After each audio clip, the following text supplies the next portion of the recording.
សួស្តីអ្នកទាំងអស់គ្នាអញ្ចឹងនៅក្នុងមេរៀនថ្ងៃនេះគឺយើងមកមើលអំពីអក្សរ AY ដែលនៅក្នុង phonics គឺ AY គឺមានសំឡេង long A ឬក៏សំឡេង A ប៉ុន្តែវែងហើយបញ្ជាក់គឺយើងតែងតែឃើញ AY ហ្នឹងគឺនៅខាងចុងមានន័យថាមានព្យញ្ជនៈមួយហើយមាន AY នៅខាងចុងអញ្ចឹង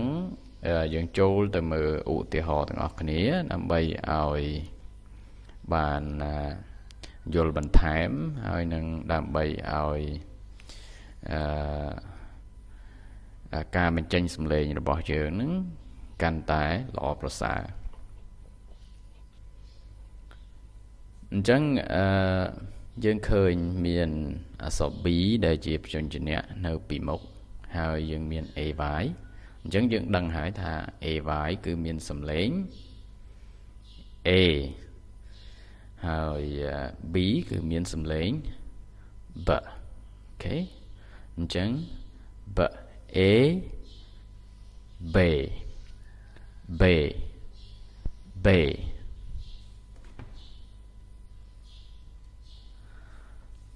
បន្ទាប់មកទៀតគឺយើងមាន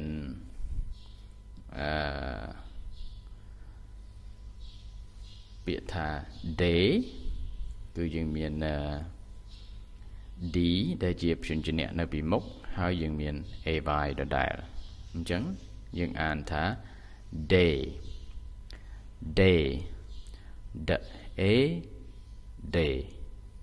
អូខេ day បន្តមកទៀតគឺយើងមានពាក្យថា may may may M sound M M A may អូខេ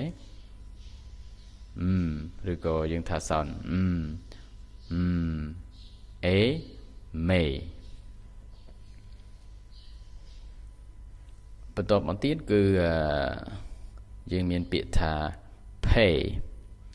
P sound P P A pay pay pay អូខេឥឡូវយើងមានព្យញ្ជនៈពីរត្រួតគ្នាអូខេអញ្ចឹងយើងមាន T sound T ហើយនឹង R sound R ឬក៏ R អញ្ចឹង tr កាត់ទៅជា tr អូខេអញ្ចឹងយើងមិនបាច់បារម្ភពី AY ទេព្រោះ AY យើងដឹងហើយថាវាមានសំឡេង long A អញ្ចឹង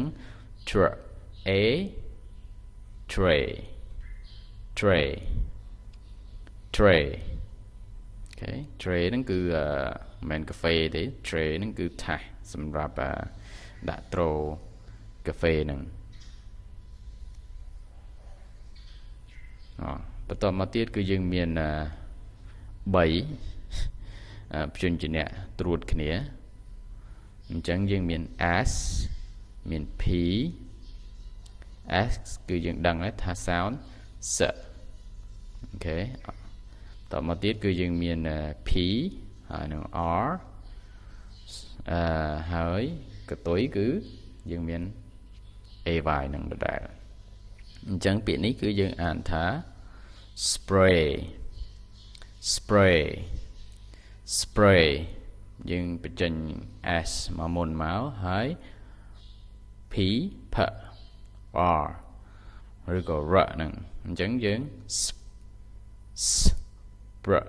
A spray អូខេអាហ្នឹងយើងបំបែកវាដើម្បីយើងរៀនបញ្ចេញសំឡេងឲ្យបានប្រសើរនៅពេលដែលយើងឃើញថាមានព្យញ្ជនៈ3ត្រួតចូលគ្នាអញ្ចឹងអូខេអញ្ចឹងយើងអានថា spray spray spray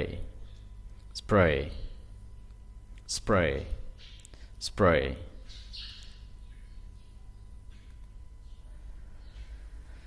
ប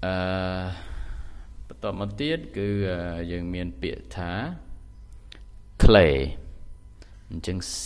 គឺពេលខ្លះគឺមានសំឡេងសឹកអូខេតែពេលនេះគឺវាមានសំឡេងខអូខេអញ្ចឹងយើងត្រូវរៀនphonics នឹងឲ្យបានច្រើនហើយយើងនៅពេលដែលយើងជួបពាក្យថ្មីថ្មីគឺយើងព្យាយាមcheck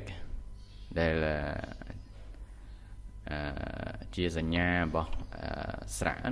ជាសញ្ញារបស់អូខេជាសញ្ញារបស់ស្រៈឬក៏ជាសញ្ញារបស់ព្យញ្ជនៈហ្នឹងព្រោះអីថា C ពេលខ្លះហ្នឹងក៏វាដើរតួដែលទៅជាមានសំឡេងសឹកអូខេវាក៏មិនមែនសឹក all the time ហើយវាក៏មិនមែន cur all the time ដែរអញ្ចឹងបានរាល់ពេលដែលយើងជួបពាក្យថ្មីគឺយើងត្រូវតែទៅ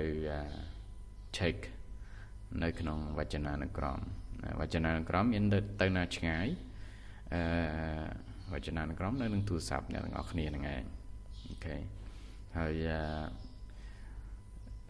ចំពោះខ្ញុំគឺខ្ញុំប្រើប្រាស់ Cambridge Dictionary អញ្ចឹងយើងចូលទៅមើលទៅអ្នកទាំងអស់គ្នាចង់ sound American អ្នកទាំងអស់គ្នាចូលទៅស្ដាប់American ទៅនៅក្នុង Cambridge Dictionary ហ្នឹងហើយបើសិនជាអ្នកទាំងអស់គ្នាចង់ sound British អញ្ចឹងចូលទៅស្ដាប់ទៅសំឡេងរបស់គេដាក់ UK គេដាក់ US ឲ្យស្ដាប់ហើយខ្ញុំប្រើទាំងពីរ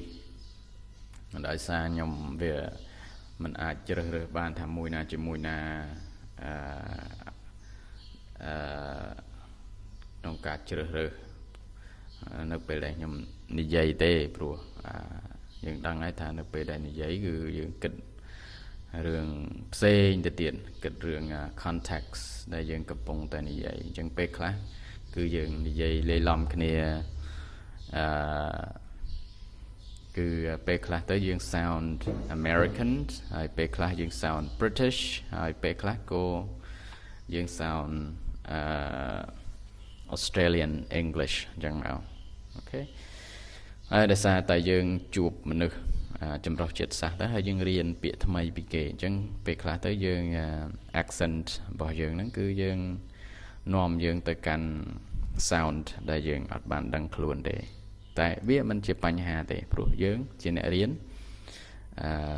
ភាសាគេវាមិនមែនជាភាសាខ្លួនរបស់យើងទេអូខេ no worries ឥឡូវយើងតទៅមុខទៀតមួយទៀតគឺយើងមានពាក្យថា midday អូខេអញ្ចឹង meet បន្តមកទៀតគឺយើងមានពាក្យថា day day midday ថ្ងៃត្រង់យើងជួបពាក្យថា tray ទៀតហើយប៉ុន្តែនៅក្នុងពេលនេះគឺ ashtray ខ្ញុំគ្រាន់តែរកជាឧទាហរណ៍ឲ្យបានមកឲ្យអ្នកទាំងអស់គ្នាមើលឲ្យបានច្រើនហើយឲ្យ practice ជាមួយនឹង AY នឹងឲ្យបានច្រើនតែប៉ុណ្្នឹងឯងហើយពាក្យខ្លះទៅក៏វាវែងអញ្ចឹងទៅអូខេអញ្ចឹងយើងព្យាយាមយកចំណុចណាដែលយើងគិតថាយើងអាចរៀនបានអូខេអញ្ចឹង ashtray គឺនោះចានសម្រាប់គោះកញ្ញោមបារីហ្នឹងគេហៅ ashtray អូខេបាទអ្នកទាំងអស់គ្នាធ្លាប់ធ្វើការនៅនឹង restaurant ធ្លាប់ធ្វើការនៅនឹង hotel you know what ashtray is ashtray can I get an ashtray ភ្ញៀវក៏តែងតែសួរយ៉ាងហ្នឹងខ្ញុំសុំ ashtray ព្រោះគាត់អ្នកជួបបារីអូខេបន្តមកទៀតគឺ way W ដាក់បបោមាត់យើងនឹងទៅមុខមិនបាច់អៀនទេខ្ញុំព្យាយាមនិយាយអញ្ចឹងដែរព្រោះខ្ញុំរៀនភាសាគេដែរខ្ញុំមិនទៅ native មកពីណាអូខេអញ្ចឹងពេលដែលខ្ញុំរៀនពាក្យនឹងដំបូងខ្ញុំអៀន ប៉ុន្តែសំណាងយើងជួបយើងរៀនជាមួយនឹងបរទេសផ្ទាល់អញ្ចឹងគាត់មិនជានេះអីយើងទេប៉ុន្តែបើខ្មែរគ្នាឯងហ្នឹងឃើញមាត់យើងវាចវយហ្នឹងគឺគាត់ខំទប់សំណោចណាប៉ុន្តែបើបរទេសអត់អីទេអូខេគាត់គេលើកទឹកចិត្តយើងឲ្យយើងខំរៀនហើយជាពិសេសនៅពេលដែលយើងរៀនជាមួយគេទៀតគេចូលចិត្តបរៀនយើងណាដោយសារនៅពេលដែលយើងរៀនជាមួយគេអញ្ចឹងគេយល់ថាយើងចងចាំគេអញ្ចឹងណាចេះជាពិសេសខ្ញុំចេះពាក្យប្លែកមកពីណាអញ្ចឹងខ្ញុំនឹកឃើញថាអ្នកណាអ្នកបរៀនខ្ញុំអញ្ចឹងអ្នកខ្លះទៅក៏យើងជួបគ្នាមួយឆ្នាំជួបម្ដងពីរដងទៅអ្នកខ្លះក៏ 4-5 ឆ្នាំមិនមកជួបម្ដងអីជនបរទេសគាត់មកដើរលេងស្រុកខ្មែរយើងណាអូខេអញ្ចឹងមានអីអាហ្នឹងចំណុចល្អដែរអូខេអញ្ចឹង way ដាក់បបោមាត់យើងទៅមុខហើយយើងប្រកបវាជាមួយនឹងស្រៈ a មកគឺ way អូខេតទៅមុខទៀតអានេះស្គាល់ហើយ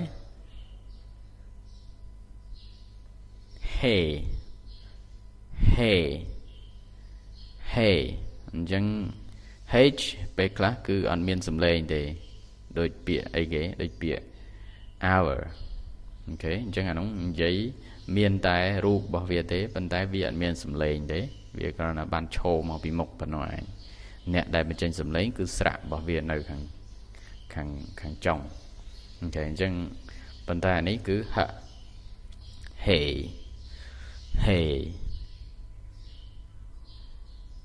អូខេអញ្ចឹងយើងចប់ay ដែលមាន sound long a អញ្ចឹងយើងមកចូលសំឡេង a ដូចគ្នាហើយ long a ដូចគ្នាប៉ុន្តែវាមកជាមួយនឹង ai អូខេអញ្ចឹងយើងទៅមើលឧទាហរណ៍មើលអូខេអញ្ចឹងមានដូចជាពាក្យថា rain អូខេអញ្ចឹងយើងឃើញមាន r នៅពីមុខគឺ r and ហើយបន្តមកទៀតគឺយើងមាន a ហើយប្រកបជាមួយនឹងអញ្ចឹងយើងកើតបានទៅជា rain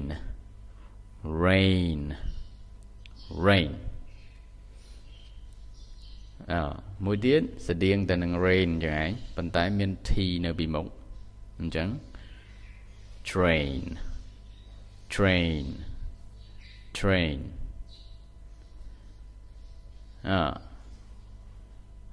ពាក្យនេះតែងតែបើសិនជានិយាយអត់យកចិត្តទុកដាក់ pen អូខេយើងនិយាយ pen អីចឹងទៅប៉ុន្តែយើងត្រូវព្យាយាមនិយាយឲ្យត្រឹមត្រូវឲ្យមែនតើនៅពេលដែលជាពិសេសនៅពេលដែលយើង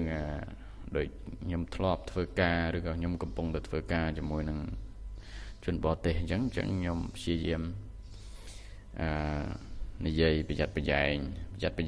ទាំងពាក្យសម្ដីគំនិតហើយនឹងពាក្យដែលយើងនឹងនិយាយទៅនឹងដើម្បីយើងការពារ credit របស់យើងទាំងអស់គ្នាដឹងហើយថា credit សំខាន់ណាអូខេបើសិនជាយើងនិយាយបានល្អថ្ងៃក្រោយដៃគូរបស់យើងគេចង់បានតែយើងនឹងឯងអូខេជាពិសេសឧទាហរណ៍ដូចអ្នកជូនភ្ញៀវបរទេសអញ្ចឹងទៅបើសិនជាយើងនិយាយភាសាអង់គ្លេសដូចគ្នាដូចមគ្គុទ្ទេសក៍ទេសចរនៅតាមប្រាសាទអីហ្នឹងអ្នកខ្លះអញ្ចឹងទៅក៏គាត់មាន level របស់គាត់ខ្ញុំមាន level របស់ខ្ញុំហើយក៏មានអ្នកប្រសើរអ្នកខ្លាំងអីចឹងទៅប៉ុន្តែគ្រាន់តែថានៅពេលដែលយើងនិយាយភាសាបរទេសជាមួយនឹងជនបរទេសហ្នឹងគឺនៅពេលដែលយើងនិយាយតែម្ដង ហើយគេទទួលបានព័ត៌មានពីយើង versus នៅពេលដែលគេនិយាយ 4-5 ដងបានស្ដាប់បានហើយព័ត៌មានតែមួយអាហ្នឹងយើងសួរថាបើនិយាយពីពេលវេលាវិញមួយណាចំណេញជាងអូខេអញ្ចឹងគិតខ្លួនឯងអូខេអញ្ចឹង pain គឺការឈឺចាប់គ្មានសំលេង pain អូខេឈឺចាប់ចុករយអីហ្នឹង pain តិចទៅរកពាក្យចុករយគឺ pain ហ្នឹងឯងអូខេបន្តមកទៀតគឺមានពាក្យថា rail អញ្ចឹងយើងឃើញថា AI ហ្នឹងគឺ sound A long A ណាអញ្ចឹងយើងចំណាំទៅរៀនចំណាំហើយនៅពេលដែលយើងអាសាអានទៅយើងជួបហើយយើងសាកយកម៉ែត្រទៅវាស់វាបែបម៉េចគឺយើងអានយ៉ាងហើយយើងមើលថាយើងអានចេញអត់ឧទាហរណ៍យើងជួបពាក្យអញ្ចឹងយើងសាកអានវាអានចេញអត់អូខេនៅពេលដែលយើងអានចេញយើងបានជាសំឡេងសម្រាប់ខ្លួនឯងហើយយើងទៅផ្ទៀងមើលនៅនឹងទូរស័ព្ទរបស់យើងអ្នកនរគ្នាមានទូរស័ព្ទគ្រប់គ្នាបើគ្មានទូរស័ព្ទធ្វើម៉េចមើល YouTube របស់ខ្ញុំនឹងកើត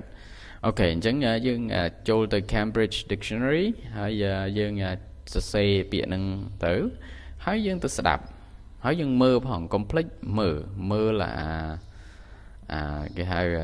phonetic symbol របស់វាហ្នឹងមើលវាអូខេអញ្ចឹងមើលយូរទៅយើងធ្លាប់ហើយយើងនឹងបកកែនៅក្នុងការបញ្ចេញសំឡេងអូខេអញ្ចឹង rail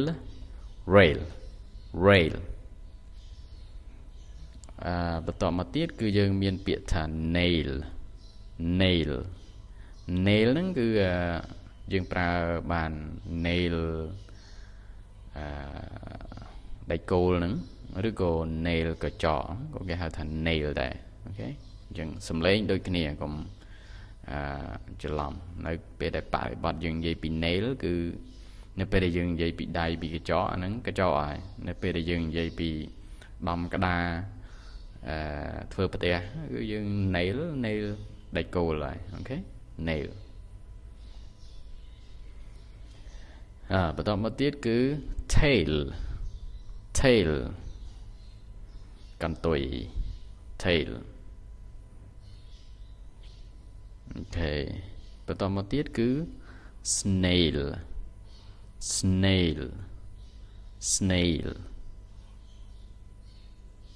ប្រាំងហៅ escargot I don't know does anyone speak French here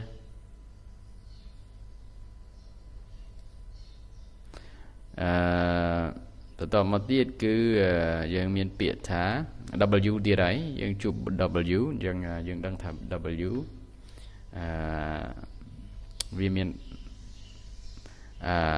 ដែននៃសំឡេងរបស់វាឬក៏ឋាននៃសំឡេងរបស់វានៅណាអញ្ចឹងយើងដាក់បបោមាត់ទៅមុខហើយយើងនិយាយ waiter អញ្ចឹងអ្នកស្ដាប់បរទេសគឺគាត់ដឹងថាយើងនិយាយW ហ្នឹងយើងដាក់បបោមាត់របស់យើងបែបម៉េចហើយយើងដាក់ខុសគាត់ដឹងថាយើងដាក់ខុសកន្លែងអញ្ចឹងណាអូខេអញ្ចឹងបានគេអាច read គេធ្វើlip sync ណាគឺនៅពេលដែល lip sync ដែលយើងប្រើប្រាស់ AI សប្ងៃណាអញ្ចឹងគឺវាមានដែនរបស់វាអញ្ចឹងអូខេអញ្ចឹងយើងសកត់ដោយសារវាមាន stress មួយនៅពីមុខ W ហ្នឹងហើយអញ្ចឹងយើងសកត់ឬក៏និយាយឲ្យពាក្យហ្នឹងឲ្យខ្លាំងហើយយើងតម្លាក់វា waiter អូខេតទៅមុខទៀតមានពាក្យថាខ្ញុំធ្លាប់ឮគេនិយាយថា gel ទៅ gel យើងអានឲ្យត្រូវមកមែនថានិយាយចឹងគឺគេស្ដាប់បានអាហ្នឹងគេស្ដាប់ដើម្បីកាត់យល់យើងប៉ុន្តែបើសិនជាយើងនិយាយឲ្យត្រូវមានណាថាយើងនិយាយត្រូវអូខេអញ្ចឹងយើងព្យាយាមមកធ្វើម៉េចយើងរៀន ភាសាគេយើងជាជនអភ័ព្វយើងចង់ចេះភាសាគេយើងព្យាយាមមក jail jail jail អូខេពាក្យពិបាកបន្តិចអ្នកខ្លះក៏អានថា drainage ចឹងអូខេខ្ញុំធ្លាប់ឮគេនិយាយអូខេអញ្ចឹងយើងគេមាន stress មួយនៅពីមុខមានន័យថាឲ្យយើងសង្កត់សម្លេងយើងអានមក drain អានេះ drain ហើយយើងប្រកបជាមួយage នៅខាងកតុយនឹងមកអញ្ចឹង drainage drainage drainage drainage មានន័យថាសម្លេងយើងមើល graph គឺខ្ពស់ពីមុខមកហើយតម្លាក់សម្លេងមកអូខេ drainage អូខេអញ្ចឹង